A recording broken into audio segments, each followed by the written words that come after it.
அஸ்ஸலாமு அலைக்கும் ரஹ்மத்துல்லாஹி வபரகாத்துஹு.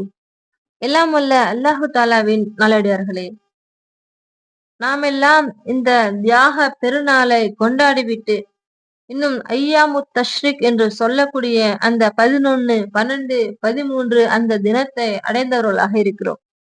இன்னும் அல்லாஹ்வின் பெரும் கிருபையால் இந்த தியாக பெருநாளை நாம் சந்தித்து இன்னும் தியாகத்தின் அடையாளமான அந்த குர்பானியையும் கொடுத்துவிட்டு இன்னும் அந்த மகிழ்ச்சியிலும் இன்னும் அந்த சந்தோஷத்திலும் இன்னும் அந்த நிம்மதியிலும் அமர்ந்தவர்களாக இருக்கிறோம். இன்னும் அல்லாஹு தாலா நாம் கொடுத்த குர்பானிகள் அனைத்தையும் ஏற்றுக்கொள்வானாக. இன்னும் நம் பாவங்கள் அனைத்தையும் மன்னிக்கப்படுவதற்காக அந்த குர்பானிகளை காரணமாக ஆக்குவானாக. இன்னும் நம்மை சுமந்து சுவனத்தில் விடக்கூடிய வாகனங்களாக அந்த குர்பானி பிராணியை ஆக்குவானாக. இன்னும் நம்முடைய அமல்களை அல்லாஹ் ரப்புல் ஆலமீன் முழுமையாக ஏற்பானாக. இன்னும் நம்முடைய திக்ருகளை அல்லாஹ்வை புகழ்ந்த வார்த்தைகளை அல்லாஹ் ரப்புல் ஆலமீன் நமக்கு மீதானின் எடையை உயர்த்தி தருவானாக. அல்லாஹ் ரப்புல் ஆலமீன் நம் மீது கருணை காட்டுவானாக.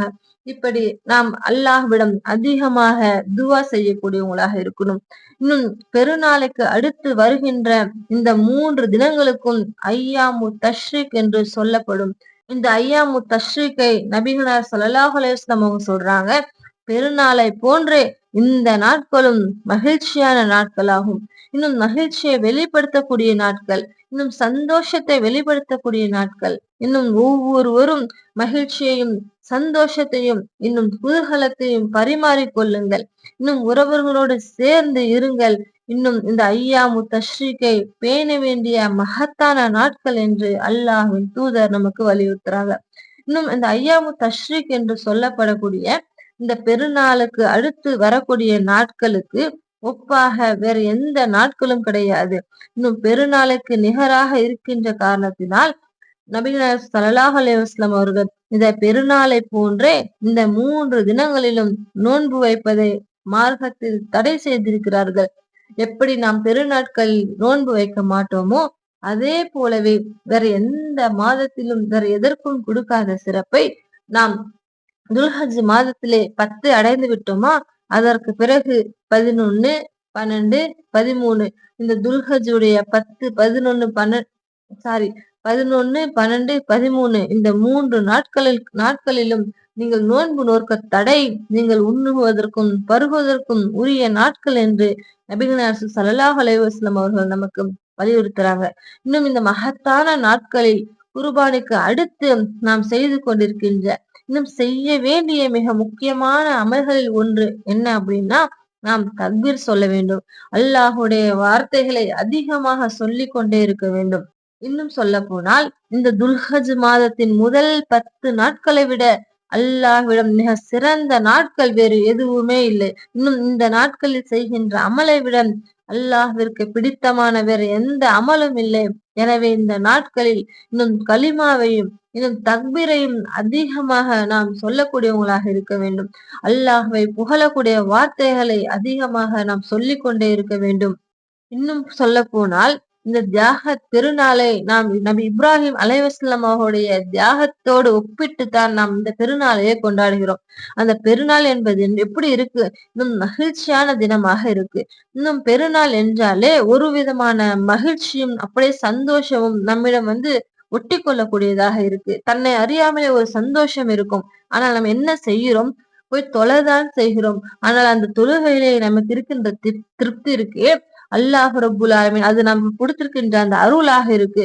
இன்னும் நம்முடைய வாழ்க்கையிலும் இன்னும் எத்தனையோ கவலைகள் இருந்தாலும் இன்னும் எத்தனையோ துன்பங்கள் இருந்தாலும் அந்த அத்தனை கவலைகளுக்கும் இன்னும் அத்தனை துன்பங்களுக்கும் மறந்து நம்மை சந்தோஷமாக இன்னும் அல்லாஹுடைய அருளை பெற்ற நிலையிலே நம்முடைய உள்ளத்தை நாம் அமைத்துக் கொள்கிறோம். இன்னும் பொதுவாக மனிதர் எப்படி இருக்கிறான்?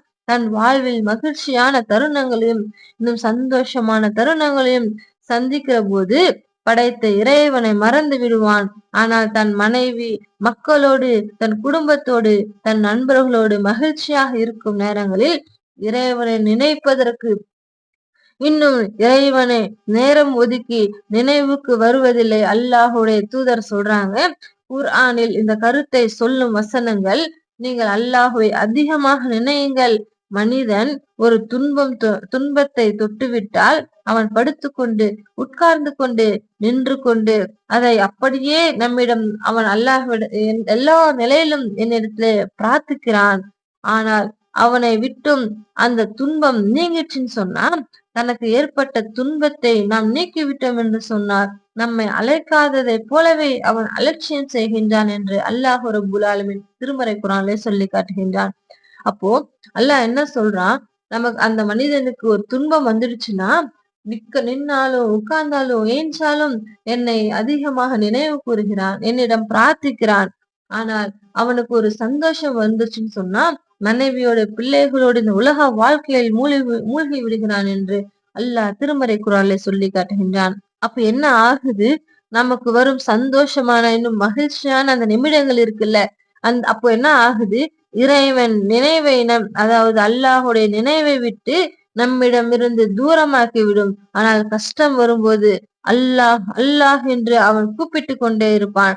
கஷ்டம் தூரமாக்கி விட்டால் அல்லாஹ்வை மறந்து விடுகிறான். குடும்பத்தோடு சந்தோஷமாக இருக்கிறான். அதே ஒரு வியாபாரத்தில் நஷ்டம் ஏற்பட்டுச்சுன்னு சொன்னா என்னை நினைவு கூறுகிறான் என்று அல்லாஹ் ரப்புல் ஆலமீன் இந்த வசனத்தின் மூலமாக சொல்லி காட்டுகின்றான்.